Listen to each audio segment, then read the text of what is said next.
Interruption, confirm hii delta 1.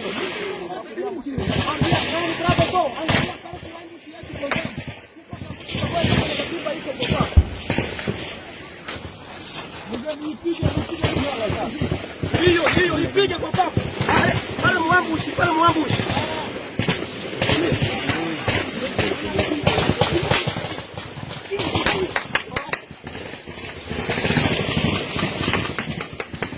Watu waacha wafunge sefu,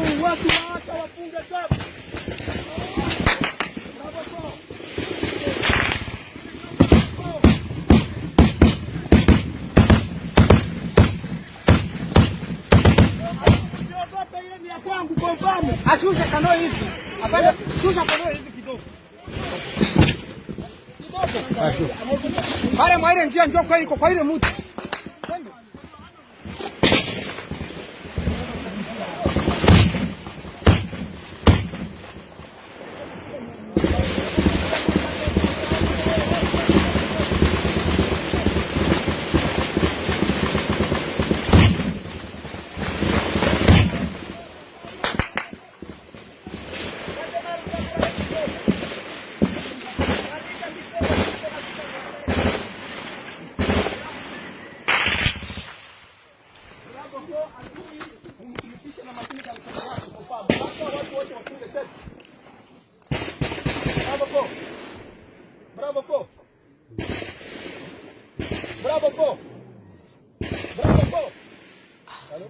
Nani bravo for Senganda Mike.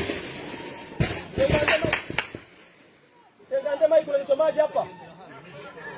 Confirm hii. Nani Senganda Mike confirm hii watu wanataka hapa confirm. Kumpiga na mashine gani confirm? Confirm hii mumuacha ajogele tumpige kumwili.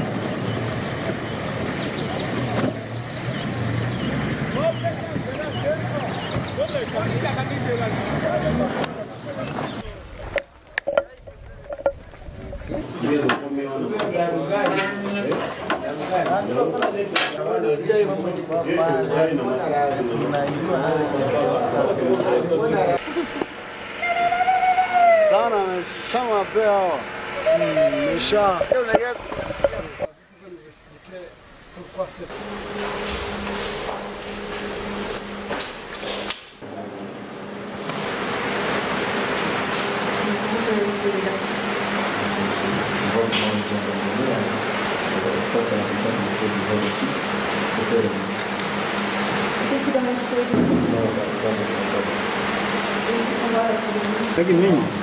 Ici, ils ont laissé beaucoup de stocks de...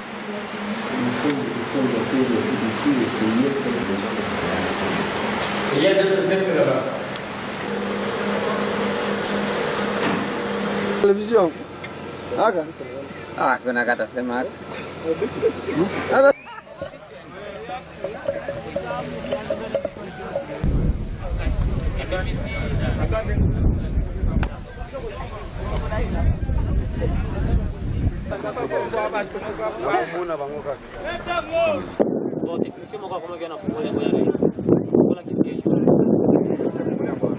Na kuna mtu yuko pale?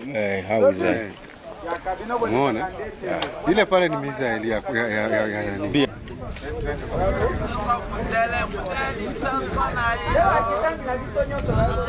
Hiyo ndo gala yake silaha. Ya M23? Ya M23. Ilikuwa gala la mabomu. Kama una manga unaweza kuangalia. Lakini kuna hewa kali kidogo.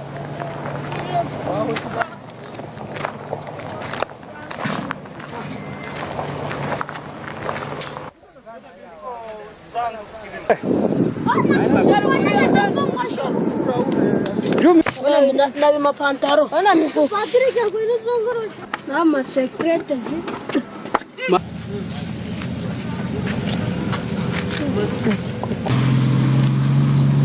Engage.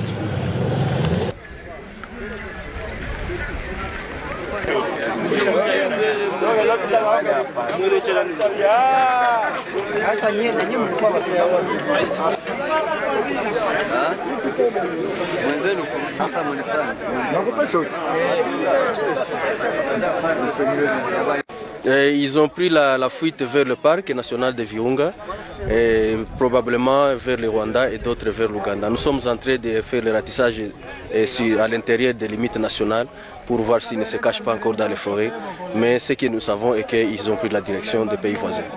La population de Rutshuru, nous l'avions déjà annoncé que nous étions prêts, nous étions en train de compatir avec elle durant toute une année qu'ils ont enduré avec la rébellion du M23, avec toutes ces exactions.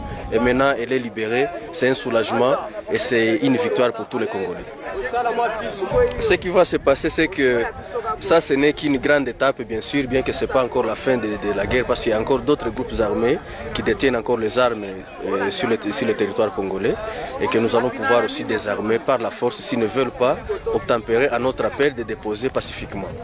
Et donc, après le M23, qui était le groupe le plus vulnérable, il était le groupe le plus dangereux plutôt, et qui avait instauré une administration parallèle, qui avait aussi plusieurs armes, plusieurs munitions avec un soutien extérieur. Vous venez de voir avec moi les stocks d'armement qu'on a récupérés, que ce soit à Rumangabo, que ce soit à Mbuzi, que ce soit ici à Chanzo et à Runyoni.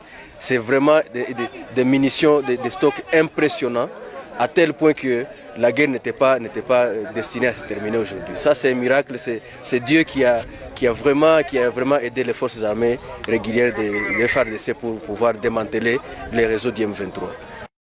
Les forces armées de la République démocratique du Congo portent à la connaissance de l'opinion nationale et internationale que, pendant que nos forces, avec l'appui de la MONUSCO, sont en confrontation avec les terroristes du M23 dans les groupements de Jomba, plus de 20 obus et bombes tirés de l'est vers l'ouest de l'axe routier Goma-Rutshuru ont explosé hier, mardi 24, et aujourd'hui, mercredi 25 mai 2022, sur le territoire congolais à Katale, non loin de la piste d'aviation de l'Institut congolais pour la conservation de la nature, ICCN, à Rumangabo et les environs.